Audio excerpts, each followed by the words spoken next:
ఒక హీరో, ఒక థియేటర్లో జరిగిన సంఘటనలు, వీటన్నిటి నేపథ్యంలో పోలీసులు వాళ్ళ విధి నిర్వహణ నిర్వహించారు అధ్యక్ష. ఎప్పుడైతే అతను పోలీస్ స్టేషన్కు తీసుకెళ్ళిరో కొన్ని రాజకీయ పార్టీలు పైశాచికంగా ఎంత నీచంగా నన్ను తిట్టుకుంటా పోస్టులు పెట్టినరంటే, అంటే తెలంగాణ समाजంలో మలక్పేట్ बलाला साहब के कॉन्स्टिट्यूंसी के वोटर है, उन लोग मलकपेट के छोटे नौकरी, उसका नौकरी अकबर साहब वो 30,000 नौकरी करता है, उसके परिवार में कोई कमाई नहीं है, एक एक टिकट 3,000 रुपए में खरीदा, वो बच्चा उनका फैन है बोल के उनके परिवार 12,000 रुपए रखकर 4 टिकट खरीद के पिक्चर को गए।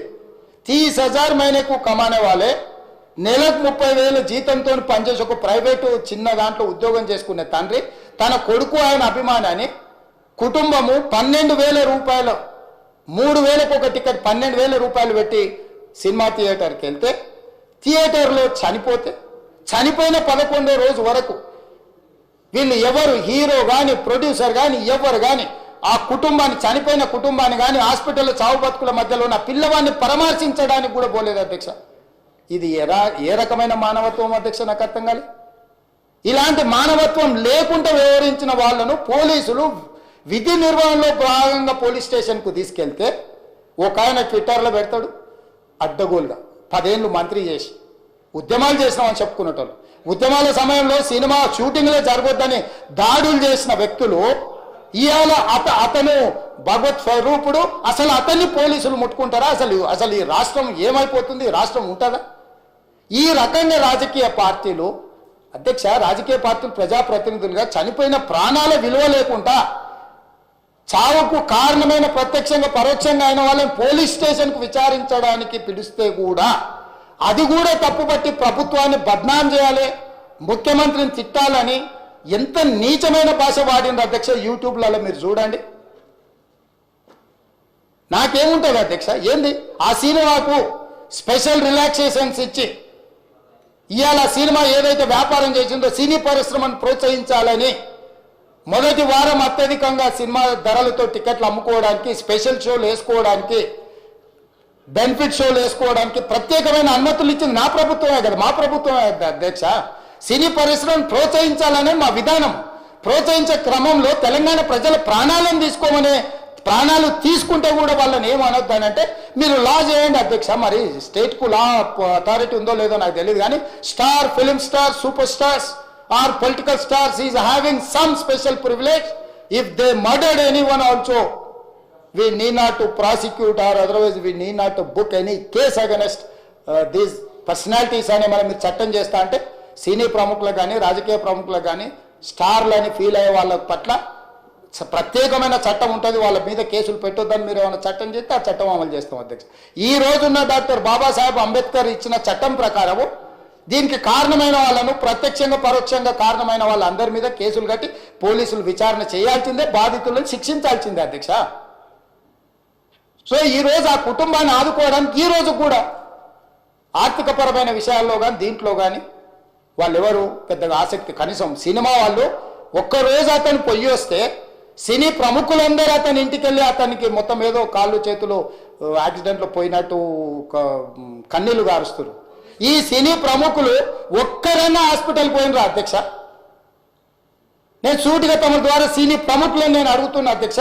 తల్లి చనిపోయి 9 సంవత్సరాల పిల్లగాడు బ్రెయిన్ డెడ్ అయ్యి ఆక్సిజన్ అందక 20 రోజుల నుంచి హాస్పిటల్లో కోమాలో ఉంటే ఈ సినీ ప్రముఖులు ఒక్క రోజు కోసం పోలీస్ స్టేషన్ పోయిన ఇంటికాడ క్యూ కట్టి ప్రభుత్వాన్ని తిడుతున్నారు, నన్ను తిడుతున్నారు, అతన్ని పరామర్శిస్తున్నారు. ఏమైంది అధ్యక్ష? అతను కాలు పోయిందా, కన్ను పోయిందా, చేయి పోయిందా, ఏమైనా కిడ్నీలు దెబ్బతిన్నా, ఏమైంది? అతన్ని ఇంతమంది సినీ ప్రముఖులు పరామర్శించారు, కలిసిండ్రు, అభినందించారు. కానీ ఆ పిల్లగాన్ని కనీసం అన్న పరామర్శించడానికి సినీ ప్రముఖులు ముందుకు రాలేదంటే సినిమా ఇండస్ట్రీలో ఉన్న ప్రముఖులు ఏం ఆలోచన చేస్తుండ్రో ఏం కోరుకుంటుండ్రో నాకైతే తెలియదు. 100% जो भी अकबरुद्दीन ओवैसी साहब ने जो मुद्दा उठाए वो मुद्दा के लिए मैं ये बात कह रहा हूं, सचमुच बोल रहा हूं, ये शर्म की बात है. 20 दिन के बाद भी एक दिन के लिए उनको पुलिस स्टेशन को लेकर गए तो हाईकोर्ट भी इमीडिएट अजर्नमेंट मोशन, लंच मोशन ले लिए, उनका बेल भी दे दिए, सब कुछ. आधी रात को 11-12 बजे अपने लोग बोल रहे थे जेल का दरवाजा खोलो 12 बजे उनको छोड़ो। अरे भाई कहां है प्रोविजन, कहां से छोड़ू मैं? कोई मेरा घर का मामला नहीं है, मेरा घर का मामला है तो मेरा गेट निकाल के आने वाले जाने वाले को मैं बोल सकता हूं। जेल का दरवाजा मेरा हाथ में नहीं है, कानून के हिसाब से चलाने का है मेरे को। रात 12 बजे अरे वो फिल्म स्टार है उसको छोड़ दो भाई, अगला दिन मैं रहे तो ना फिल्म स्टार को छोड़ने के लिए। अगर आधी रात को 12 बजे किसी को जेल से छोड़ने का कोई लॉ है तो बोलो, मैं भी लागू करता हूं। तो इसीलिए ये इतने फिल्म स्टार कोई भी दवाखाने तक नहीं गया, छोटे बच्चे को नहीं देखा अकबर साहब। ये अफसोस की बात है, शर्म की बात है, सचमुच बोल रहा हूं मैं। अगर मैं वहां पर जाके देखने के लिए मैं पूरा स्टाफ और मेडिकल एंड हेल्थ सेक्रेटरी, मेरे कमिश्नर, सब टीम को मैं डिप्लॉय कर दिए, सीता और अपने कमीशन चेयरपर्सन सब लोगों को वहां भेज के मैं continuously monitoring that boy health condition.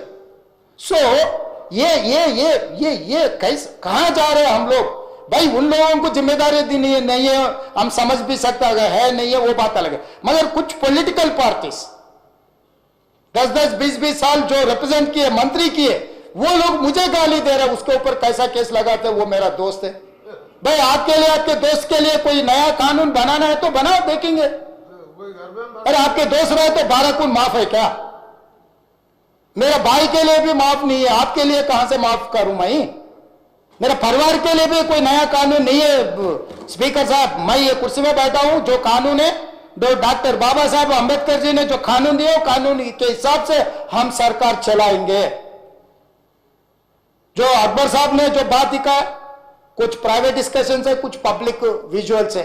जो पब्लिक विजुअल्स में वो वापस जाते वक्त भी हाथ हिलाया, रोड शो किए, आने से पहले किए, जाने से समय पर किए, पुलिस वाले भी उसको जल्दी जाने के लिए कोशिश प्रेशर किए, सब कुछ सच है। मगर उनको तो बेल मिल गए। अभी कानून तो हम मानना ही पड़ता। तो ये हकीकत है, सचमुच है, मेरी अफसोस की बात है। मैं फिल्म इंडस्ट्री जो बड़ा लोग है, मैं उन लोगों से गुजारिश करता हूं, इनह्यूमन नहीं रहना। आप बिजनेस कर लो, आप पिक्चर निकालो, पैसे कमाओ, सरकार से इंसेंटिव्स ले लो, सब्सिडीज ले लो, स्पेशल प्रिविलेज शूटिंग के लिए जो होना है वो मांगो। मगर किसी का हत्या होने के बाद, किसी का जान चलाने के बचाने के बाद, किसी का जान लेने के बाद आज स्पेशल प्रिविलेज मांगे तो ये सरकार में नहीं मिलने वाले। मैं जब तक मैं कुर्सी में रहता हूं तब तक नहीं देता हूं। मेरा जिम्मेदारी तेलंगाना आम जनता का जान बचाने का मेरा जिम्मेदारी है। उन लोगों के लिए कोई भी तकलीफ दिए, उन लोगों को कांग्रेस सरकार ने, मेरे सरकार ने छोड़ने वाला नहीं है।